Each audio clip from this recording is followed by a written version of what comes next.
But we do believe that in how the world was created, in how it was intended, humans are designed to work. Yeah. We are designed to be productive. We are Mhm. designed to do things that, and like I said, it was not originally tied to money, currency, whatever. It's just what we did. Hi, everyone. I'm Lauren Fisher. And I'm Dave Fisher. We're a husband and wife team of certified financial planners, and together we make up Team Fisher Financial. Welcome to our new series we're calling And Money. As both a concept and an object, money is a prevalent component of our world and intersects with so many areas of our lives. By the nature of our job as CFPs, our days are filled with constant conversations around money. Conversations we think are vital for people to consider and understand for their financial universe and beyond.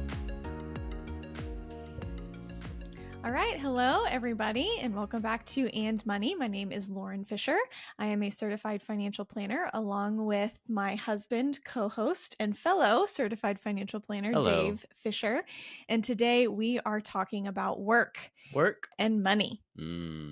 Yes, work and money. Mm-hmm. Two go hand in hand many times. Yes. Most people on earth work to make money. Yes. Right? Yes. If everyone just happened to snap their fingers and have all the money that they would ever need, Okay. meet all their retirement goals, have as much disposable income as they wanted, I would say 95% of people probably would not show up to work the next day. Man. So just working for the dollar, right? mm-hmm. Every day. So there are lots of things that we can discuss when it comes to work and money. Yes. I like to go back to why do we work for money? What time period did we say, I need my money to start working for me? And it wasn't like the social elite only, right? Okay. And then get into work today. How does it look? What's working? What's not for Funny. work? So, okay. So you've clearly done some research. I did a little research. All right. I'm ready. I want to hear. But, well, since mankind was around, people worked for a living, right? Usually, well, to start with, it was to go find food. You know, you're foraging, you're hunting. It was to find food. Shelter was a cave or some, structure you made that supposedly kept you out of the elements. That was the goal. It was not a status symbol. It was nobody was worried about what school district they were in. It was you got tents, you got caves, you got whatever you can protect from the elements and from the predators that were around. So you fast forward a little bit, and then we talked about money, like how it was introduced a few episodes ago, I believe, and how money factors into work, where now there is some sort of trade that happens. I'm very good at this. I can weld, or I can do anything with metal work. Well, you're very good with farming, and we trade, right? Mm-hmm. And then money comes into the equation, and now we can make money working and then use that money to purchase goods, to purchase shelter, to purchase the things that we need. And then the concept of investing came along after that, where it's like, oh, there are things that grow in value, whether it's having sheep or farms or different things like that grow in value, that determines your worth, your net worth, and wealth at that time. I would think some of it would be there did not always exist the concept of retirement. Oh, yeah. For a long time. I actually have when that was. Oh, okay. Yeah. Tell me. 1889, German Chancellor Otto von Bismarck invented the idea of retirement, but the lifespan at that time was 70 years old. He was saying, phase out from 65 to 70, the government, we can help subsidize to basically get rid of the older workers. Oh. I know it sounds sad, but good for them. So that they could bring in younger workers to work in the factories, to work in the fields, to do all like the hard manual labor, and let the older people kind of just fade off. So on average, you were talking maybe a 5-year span between ending your working years and you passing You away. passing away. Right. And that was 1889. 1889. So we're almost that's a long time ago, right? Yes, but in the grand scheme of things, that's a very short portion Mm-hmm. of humanity. Yeah. Did you do any research? I'm curious if there were any historic, like ancient societies that had any level of like what that looked like for I didn't do any them. research on that, but I feel like anecdotally it was you worked until you couldn't anymore, like physically or Mm-hmm. mentally. Yeah. Maybe something came up later on in life that we see pretty frequently now, but it was much more in tune with like your body shutting down, not being able to contribute in that way anymore, and reducing that load of work to not working at all and people just caring for you. And historically, talking about people caring for you, a lot of societies and different cultures, especially when we're talking like ancient civilizations, were far less individualistic. It was very common. No, there was no like, oh, you're 18, bye, go to college, get out of the house. There was always multi-generational homes. It was very collective. Yes. And so it was less of a concern. What am I going to do when I stop working? How am I going to afford this? Because it was just a very different, it's comparing apples and oranges, really. Well, and then you fast forward a few years and you're at the New Deal, right? And we introduce Social Security and there's a trust built, but really, and most people hopefully know this, but 75% today of Social Security is funded by current incomes, like people putting money and it's being taken out of their paycheck and put into, being used for Social Security. But again, when that was set up, very similar to in Germany, they set the retirement age for Social Security benefits very close to the average expected lifespan of a man, because at the time it was mostly men. Anywho, so you fast forward to that, Social Security is implemented. That's kind of where America takes the baton in terms of retirement. It becomes this like desire. I'm going to build up this wealth, and usually it's among the elite, right? The wealthy already, they're passing down generational wealth. You have also now a forming middle class, and the middle class is buying homes. They're trying to now save, but really a lot of this burden is taken by companies, right? They're providing pensions, so they're taking. They were right, but I'm saying in like this 30s to 70s range. Oh, okay. We're still talking historically. Okay. Yeah. And so people didn't have to really focus so much on putting their own money to work. And then later on, we get to 70s, 80s, 90s, the pensions start to fade away, 401k starts to dominate, IRAs come onto the scene, and we start to see that the burden of saving for retirement turns to the employee, not the employer, right? So individuals now have a stake in how they actually save for retirement.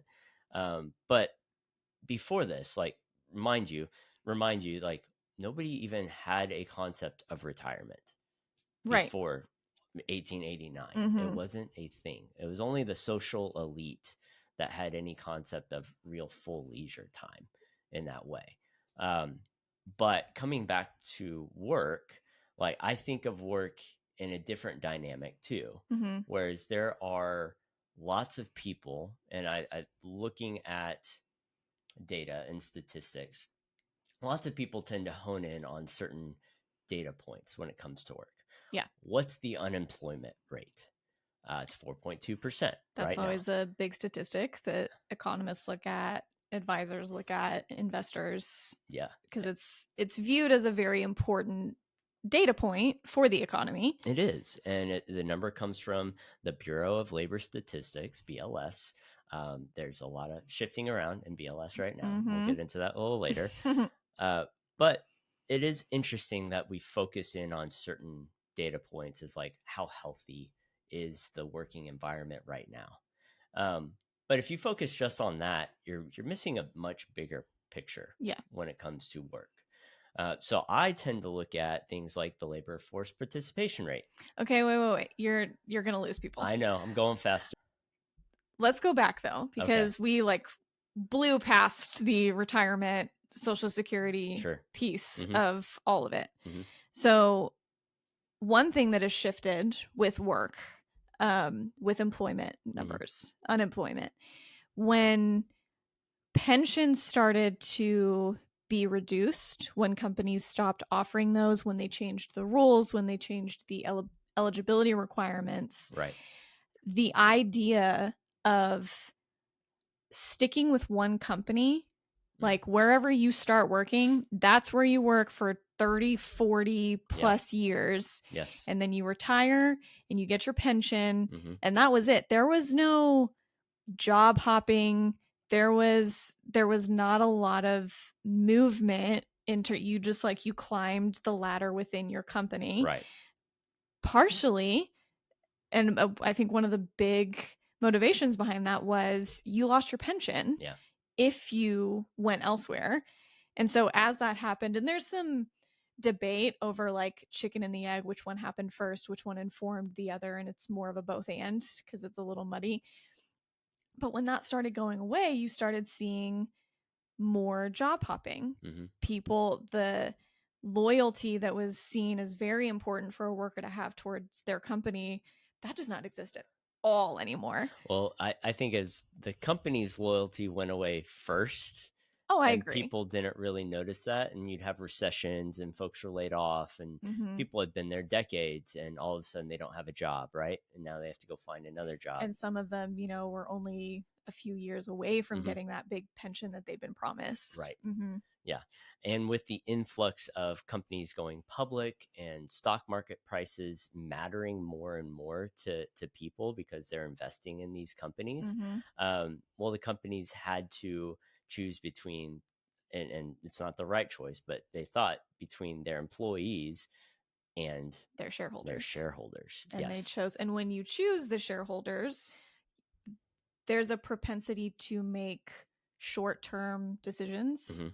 in order to, hit quarterly earnings or Right. worry about news coming out and how that's going to affect the stock price versus how long term that might affect your workforce, that Yeah. might affect how your employees or their lives are going to look Hmm. day to day.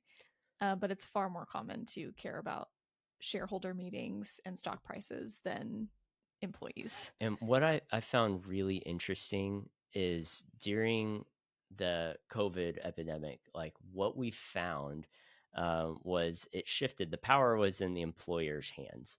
The employees had shifted their loyalties, and rightfully so, many employees that actually have higher incomes tend to shift jobs between companies more frequently. So their Yes. loyalties had changed. And every 2 to 5 years, they go to a new company, get a bump in pay, get new bonuses, get RSUs, get stock options. And that is how a lot of employees actually grow their income levels faster than if you stayed at a company. That's the new, Hmm. like, best practice is Yes. if you stay at a company for too long, Right. you're giving up potential earning power Hmm. because by and large, and there have been plenty of studies done on this statistically, the raises that you get within a company, and there are exceptions, Sure. but the raises that you get within a company are far lower on a just straight percentage basis Hmm. than if you take your experience and move to another company Right. who's going to give you, if you're looking at, oh, you might get a 3 to 4% cost of living raise, plus like you did really well this year, you're going to 5% raise, Oh man. versus, okay, I'm going to job hop and get a 15% Yeah. raise. um and there's a balance because it's, people look at resumes. If you're somewhere less than a year, that's still kind of looked down Taboo. upon. Yeah. If you have big gaps in your resume, Hmm. again, that's like harder to explain in an interview process. Yeah. So, But if you have a skill set now, especially anything to do with AI, you could take months off. People do not care. As long as your skill set can make them money, you're gold. because you're so far in demand. And I think there was an offer, $1 billion offer for one of the top AI thought leaders from Meta for an individual who turned it down. I believe he's at Perplexity. I forgot the company he's offered, at. like- No, it was a different startup. Excuse me. Meta offered him It was a multi-year. It's like a baseball player, basketball player, football player. You're starting to see that with traders. Yes. Traders getting multi-year $100 million+ contracts with Yes. some of these trading shops. But I didn't hear about that. Yeah. With the Meta piece. Turned it down. They're at like a different AI startup, and it was very interesting. But all that to say, like, workers have shifted some of that dynamic, and it changed dramatically during COVID. Yes. Where people were jumping jobs left and right. Companies were offering crazy incentives. The power dynamic shifted to the employee for the first time in a number of years. What was the term? There was a term that was used for the great migration. Was it the Great Migration? I don't know. This isn't Lewis and Clark. I'm not sure. No, I can't remember. It was the Great Resignation. Yes, that's what people were calling it. Yes. You were seeing massive numbers of people leaving. Quiet quitting. No, that was different. Oh. This was the people who were leaving current jobs to go get a higher paying job elsewhere. And it was called the Great Resignation because you saw a massive spike in the unemployment numbers going back to what you were talking about. Right. But to that point, the unemployment rate that everyone talks about, 4.2%, it's really low. It was in the threes even like a few years ago. Yes. Like crazy low. But it's only specific to those currently participating in the workforce. What's that mean? That means that you have to be, I don't actually know how. Actively looking. You have to be actively looking. Yes. Or actively employed. They do a monthly survey. BLS does a monthly household survey, and they see how many people are looking for work. Yes. And then that number goes on top, and the people that are employed and looking for work go on the bottom. Yes. And that's where they get that 4.2%. So that is, and some people misunderstand that. That's not saying that 95.8% of Americans have jobs. Yeah. 18 to 65, right? Yes. Yeah. That's a completely different number, which is what you mentioned earlier, right? Which is there are two numbers. One is the labor force participation rate, so that's 62.2%. They're trying to show like of the people that could be participating, able-bodied, like could have a job. Yes, 62.2%. There's another number. It's the employment population ratio, which is lower at 59.6%, and that's thinking of like all people 18 not in school to 65. Does it include college students? No. Well, that's what I'm saying. They get taken out because they're in college. Right. They're not part of the workforce in that way. And then the number on top are the people that are actually employed. So less than 60% of people 18 to this range of 65 roughly in this household survey are actually employed. So that means that nearly 40% are unemployed. Right. But if some talking head or economist came out and said the unemployment rate is 40%, we would be looking at numbers that have never even been seen before. I mean, we'd be catastrophic. It would be catastrophic. Yes. So that's not what we talk about when we say unemployment versus labor participation. Right. And I remember, it may even still be controversial, but I remember when Mitt Romney was running for president, he brought this up. It was at like a private was that a fundraiser? It was at a private fundraiser. Yeah. Someone recorded it because even if you're in a private room, like I just assume that someone could record you at any point because everybody has a recording device in their pocket. If you're at a Coldplay concert, someone's recording. Which you're at a public event, the ticket says so. You okay. Yeah. Anyways, totally different. But he brought that up but the way he brought it up and the way he talked about it, I think people took to be a little derogatory and a little assumptive about that 40%. And so Yeah. he got eviscerated. Yeah. And so for a while, people didn't even want to bring it up because nobody wanted the backlash that The he feds got. in the background, like, we don't want to talk about this. Yeah, I was like, yeah. So that just kind of always sticks in my head. So even in like economics data, talking heads for a long time as a response to this, people really, it kind of became a lightning rod, controversial thing to even bring up, Right. because of the way that he talked about it. That's interesting. Yeah. So what you already talked about the data, right? Mhm. So BLS has these household surveys. They have various ways to get this data. Right. Just recently, the head of BLS was fired by Trump Mhm. because of all of these revisions that have been happening. Well, what's crazy about this BLS data and the head of BLS actually getting fired by Trump for lots of job revisions that happened Mhm. in May and June specifically, Yeah. where over 200,000 jobs just were like wiped off of the job gains that happened. Of how many? Of how many? Like 200,000 out of what? It went from like we added 200 and something thousand to like we added 12,000. It was like 300 or 400, but it was a much smaller amount after the revisions. Like now tens of thousands versus hundreds of thousands. Yes, and revisions happen. Yeah. All the time. In fact, during Biden's administration, the revisions went down most of the time, the whole time. Mhm. So it's interesting. Like, we try not to get into the political piece of this, but like Biden and Trump both faced revisions to the downside on these jobs numbers, which is interesting because stocks tend to trade on the initial number. Mhm. The reaction happens off the Yes. initial number. The revisions do impact what happens to the stock market and overall economy, but that number is just not as important to traders. Yeah. They're not looking at that It's as much. not, they don't react as much as you think they would. Right. Like if in this example, let's just using simple numbers. Mhm.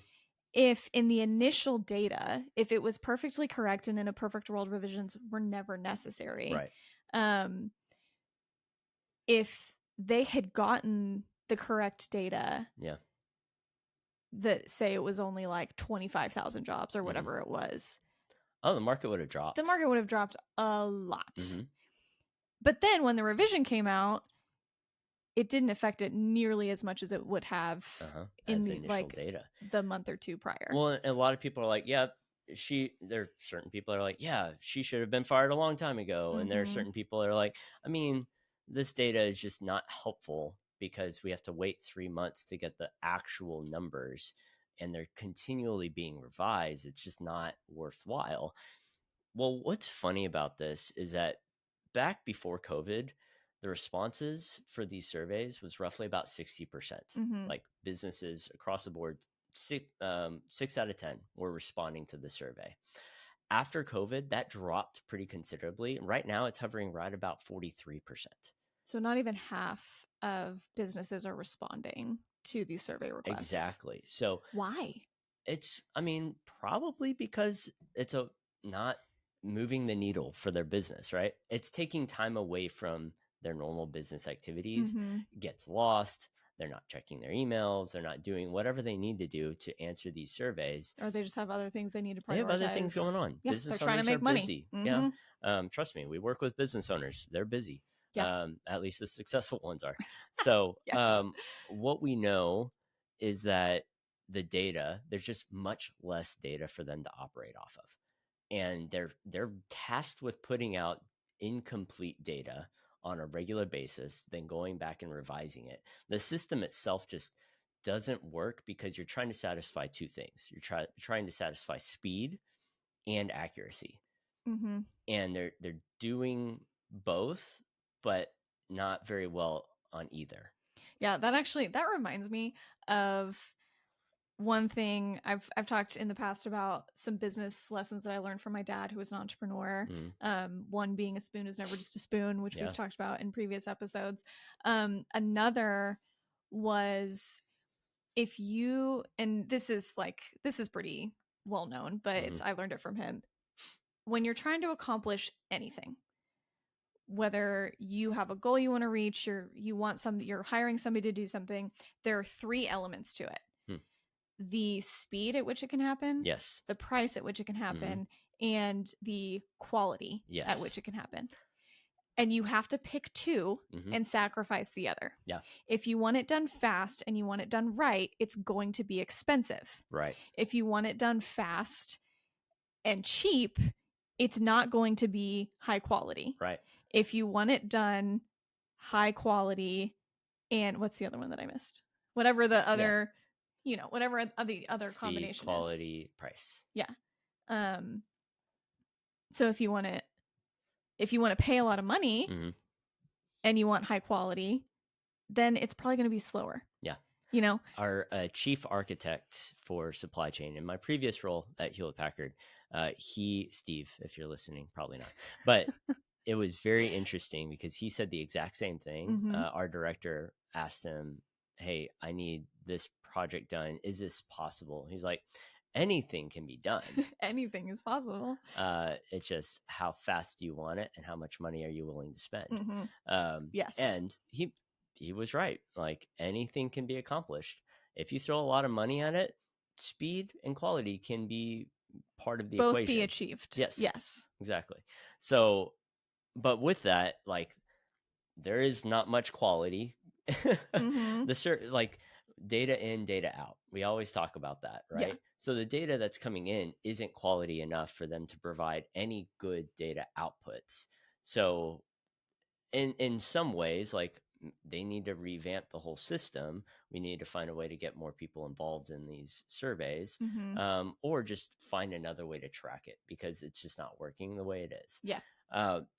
But I like to think about very specific types of groups of people because COVID, the total employment that I mentioned before, it dropped pretty considerably from like peaks back in I was like the 80s, 90s. It was all in like the 70 range. Now it's in the 60s roughly. Yeah.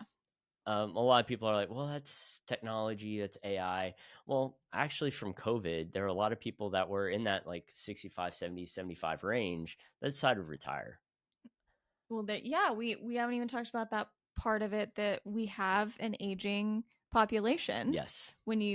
I don't know what the exact numbers are, but the average age 70s, 80s, 90s was lower than the average age now of Americans, which I think is 37 to 38, depending on if you're talking about men or women. It was definitely lower, 70s, 80s, 90s, because we have the entire boomer generation. They're starting to retire. They're no longer participating in the workforce, which they're super happy about. Yeah. We work with a lot of them. Yep. Both of our parents are all retired now. Yeah. And I don't think they would trade that for anything at this point. Yeah, my parents were like, I don't know how I had a job before. But yeah, but like you go from that where people are now retiring, 60 plus, it's a very normal occurrence. Think about Gen Z. And there was a survey done by Kick Resume, and they're very well known in that space. And what they found based off of talking to people in Gen Z is that right out of college, recent graduates, how many had a job? And 58% of recent graduates, Gen Z is what we're talking about, did not have a job. I thought you were going to say that was what did 58%. 58. So only 42%. They're still looking for their first job after graduation. What was that statistic in like 08, 09? That's a great point. I didn't look that up, but it was higher. I remember people saying it was significant. We aren't there yet, but when 58% of people are graduating with a diploma, a college diploma, are not able to find a job, something is happening in the market. And there are so many theories about why that is. One is the fact that far more people in the population are getting college degrees than they were in previous decades. So there's a thought that potentially the market is oversaturated.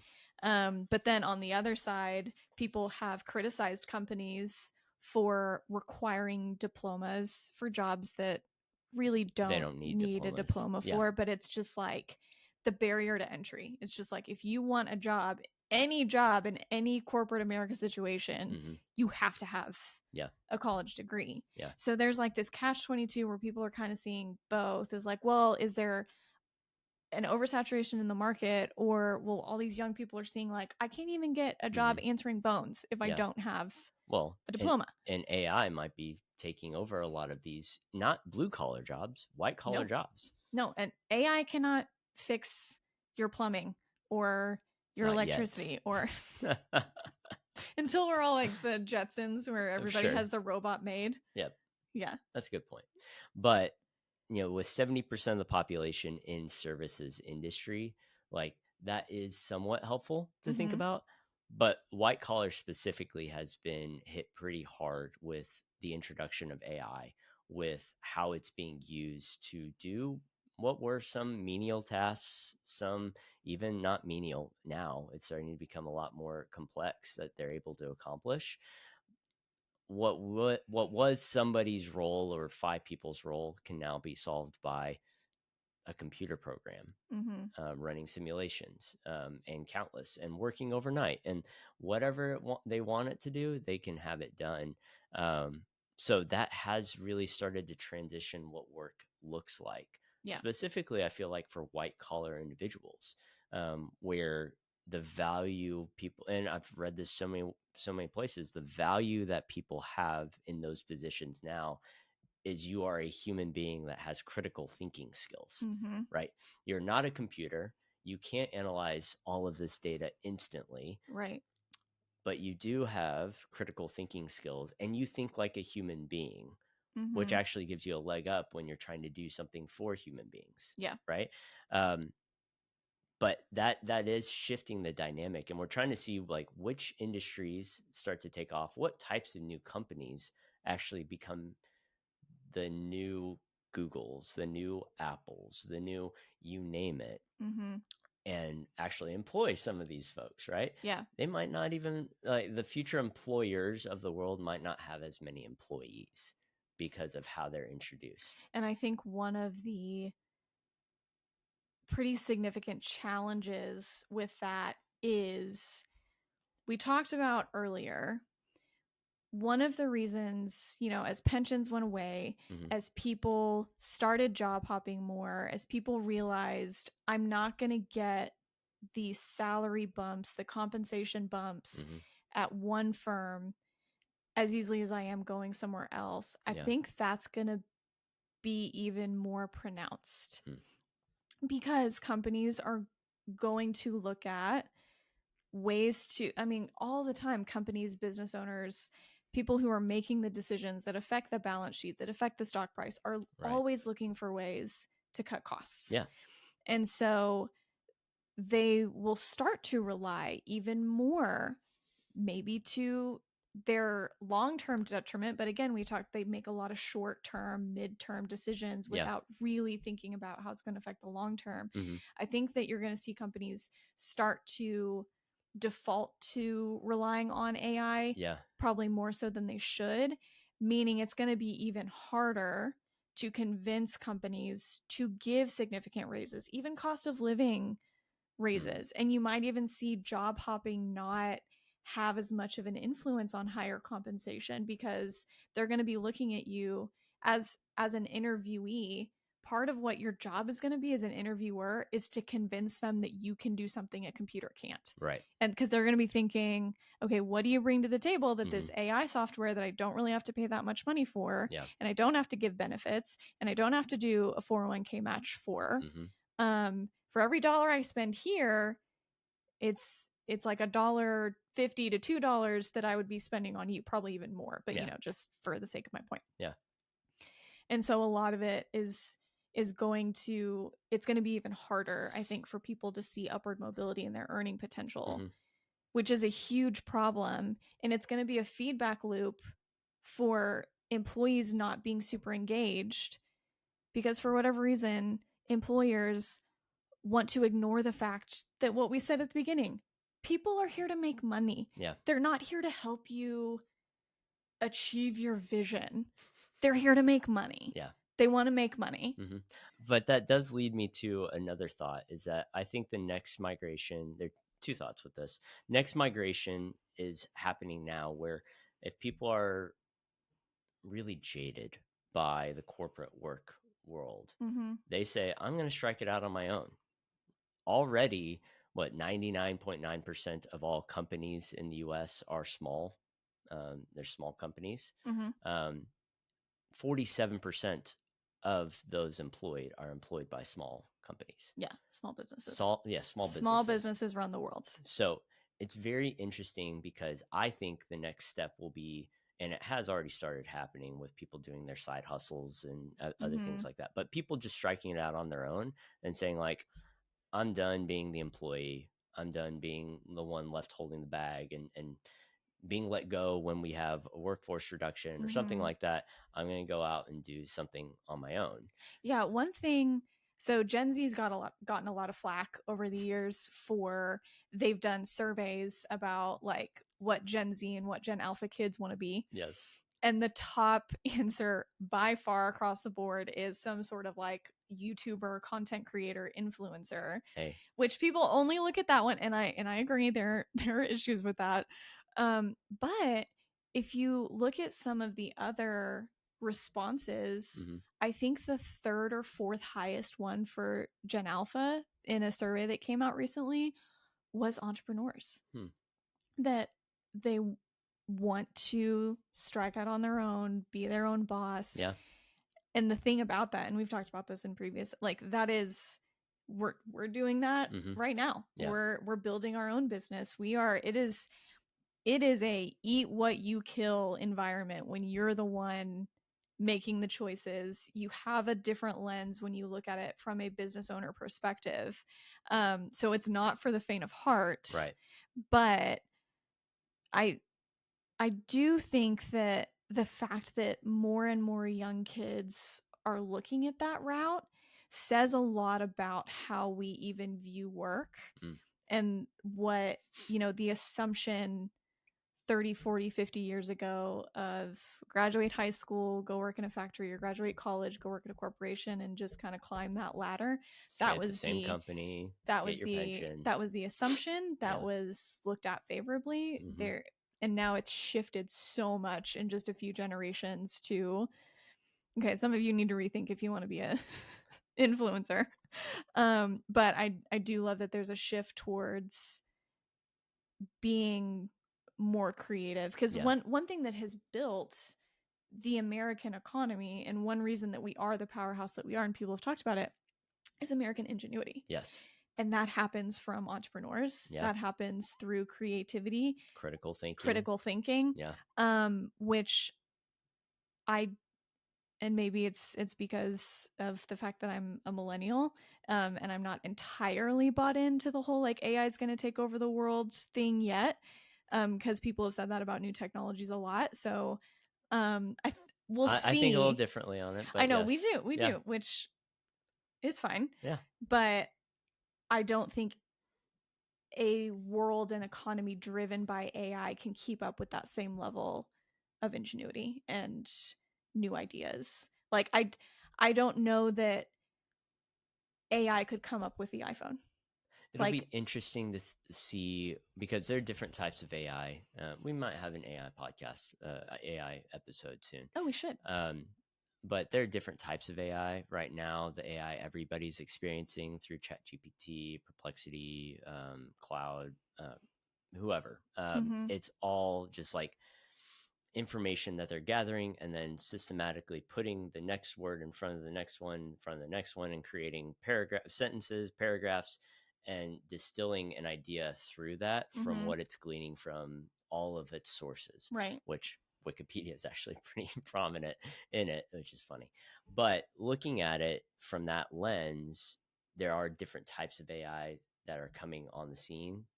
Agent AI, where Mm-hmm. they're operating kind of like its own mind, and can actually eventually start to develop its own ideas. So it's not, I it's and moving I toward that. It's not there yet. I get it. I just don't know that I think like we'll think about Henry Ford is Mhm. coming to mind. Yeah. Like everyone just when you think about the assembly line, Mhm. and the moving assembly line, which is what he created, Yeah. that nobody had thought of. I mean, it was considered this ingenious, incredible revolution Mhm. for people. Now we look at it and we're like, oh, of course, an assembly line makes perfect sense. I just don't know that AI can replace the the mind of Henry Ford that came up with that idea that Mm. at the time nobody would have thought about Right. without human ingenuity. Yeah. And even like, isn't it the woman who created Whiteout was a Mm. secretary, Yeah. you know? Or, we're talking about Steve Jobs with the iPhone, and chocolate chip cookies were created by accident. Those kinds of things that, not that like chocolate chip cookies And have, now I'm hungry. I'm just saying, like, not that chocolate chip cookies have like Oh, it's changed the created paradigm of industry, but humanity. Yes. I'm just saying from the standpoint of like, can AI completely replace humanity? Well, I hope it doesn't. And that's what. But can it? I don't think it can. Or if it does, we're going to lose out on creativity. Mhm. Like penicillin. Yeah. Wasn't penicillin created or invented by accident? I don't remember.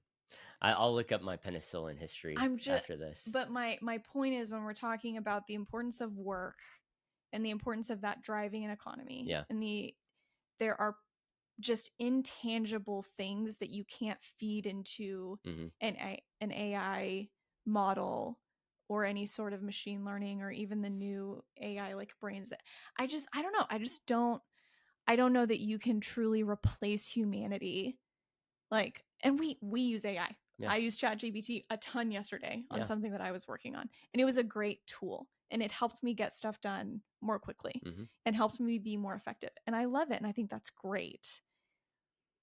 But, and maybe it's just my own personal ego that's like, Old it can't soul. replace me, it can just help me, you know.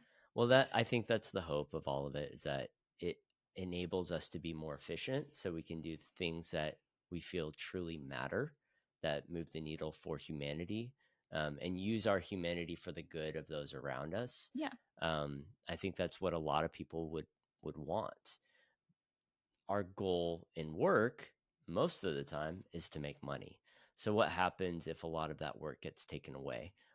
People are usually going to find other ways to work that will transform industries, that will transform work as we see it today. Yeah. So, And we believe, not tied to money, but we do believe that in how the world was created and how it was intended, humans are designed to work. yeah. We are designed to be productive. We are Hmm. designed to do things that, and like I said, it was not originally tied to money, Money. currency, It's whatever. just what we did. It's what we were like, the earth was created to be cultivated by humanity Yeah. and to be cared for and stewarded by humanity. So as things change, as AI takes on potentially more white collar jobs, I do think we talked about earlier, I think you're going to see potentially what people have been hoping for is a deeper appreciation for trades Yeah. and kids going to trade school, Hmm. and not just saying like, oh, if you're not going to college, you've somehow inherently failed, Right. because you're going to go learn a trade. That's No. great. um Yeah. so that piece of it. But I think as we have to grapple as a society and worldwide with what that looks like and how it's going to affect jobs and how it's going to reduce the number of jobs, Hmm. then you're still going to see people want to cultivate Yeah. work, Hmm. It's use just going to their, morph into something yeah, different. it's just going to be different. It's going to change. It's just a matter of how. Well, and that's the difference between, do we just work to make money, or do we work because that's how we're designed?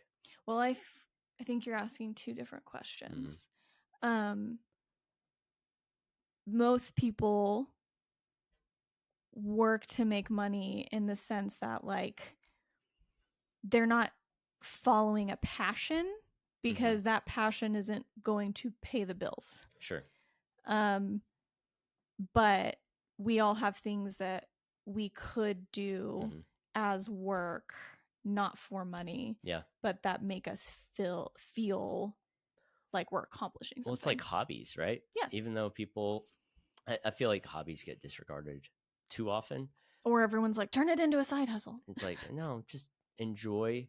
You are working on something, Yeah. but it's bringing you satisfaction, just not monetary value. Mm-hmm. And that's okay.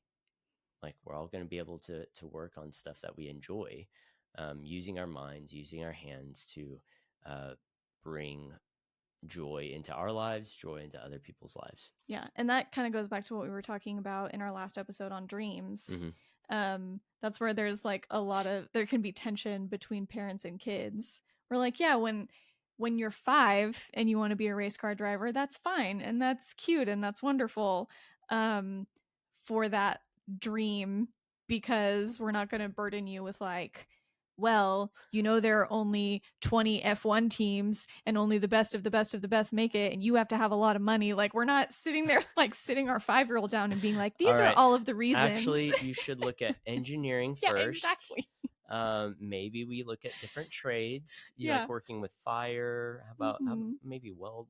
Look at all these different things. And then, business, starting businesses, you need to know accounting. That's important. we're not burdening him with like, that's impractical because you're not going to make any money from it. And we certainly don't have the tens of thousands of dollars for you to go learn to be a sports, like, aren't most F1 drivers like they come from wealth? Except for who is that driver from Mexico? He actually got a billionaire benefactor. But still, involved. he had to have somebody. Anyways, my point is, we're not discouraging our 5-year-old from having that dream because it's fun. Yeah. If he still has that dream when he's like 22, then we're gonna be has never driven a race car. Yeah, and we're gonna be like, all right, we need to talk about the practicalities of how you're gonna make money, and that means you have to go work at what probably was not your dream or your passion. Sure. But you got to keep the lights on. Yeah. You got to pay for housing somehow. Yeah. Work. So when we think of work, I like to focus on the idea that work contributes to society. It does something positive. It enables people to do other things with their time, right? If you're using the money you're receiving from work wisely, like, it enables you to do other things that you find valuable and work in other ways, right? Like we talked about before, that don't pay you. It'll always be around.